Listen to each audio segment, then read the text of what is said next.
የከባድ የጭነት አሽከርካሪ ባለቤት ወይ ደግሞ አሽከርካሪ ከሆናችሁ የህግ መልእክት ይጠቅሟችኋል ብዬ አስባለሁኝ። ምንድነው ብዙ ጊዜ በጭነት አሽከርካሪዎቹና በኢንሹራንሶች መካከል የሚነሳ አንድ ሐሳብ አለ። ይሄ ሐሳብ ምንድነው? ትርፍ ጭናችሁ ነው የተገኛችሁትና አደጋው ከደረሰ በኋላ ካሳ ልከፍል አይገባኝም የሚል በኢንሹራንሶች በኩል ሐሳብ ይነሳል። በመኪና አሽከርካሪ ወይ ደግሞ ባለቤቶች በኩል ደግሞ ትርፍ አልጫንም በሊብሬ ላይ የተቀመጠው አንድ ሰው የሚለው ፓሴንጀርን በተመለከተ ከረዳቱና ከሹፌሩ ውጭ ነው፣ ስለዚህ እኛ ካሳ ልናገኝ ይገባል የሚል መከራከሮች ብዙ ጊዜ አደናጋሪ ሐሳቦች ይነሳሉ።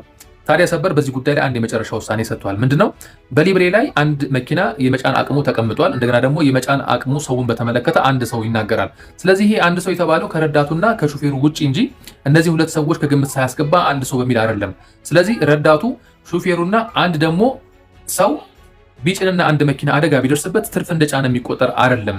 በልማዳዊ አሰራር አንድ ከባድ የጭነት አሽከርካሪ ረዳት ሳይኖሩ አይንቀሳቀስም። ስለዚህ ልማዳዊ አሰራሩንም ማየት ይኖርብናል። ስለዚህ ኢንሹራንሶች ትርፍ እንደጫነ አድርገው ካሳ አልከፍልም ማለታቸው ተገቢነት የለውም። ስለዚህ አንድ መኪና ሲሽከረከር፣ ከባድ መኪና ማለት ሲሽከረከር አንድ ፓሴንጀር ተሳፋሪ ማለት ነው ይዞ ረዳትና ሹፌሩን ጨምሮ 3 ሰው ከነበረ እንደ ትርፍ የሚቆጠር አይደለም። ስለዚህ ካሳ ሊከፈል ይገባል በሚል ውሳኔ ሰጥቷል ማለት ነው። ስለዚህ ከዚህ የምንረዳው ነገር ምንድነው?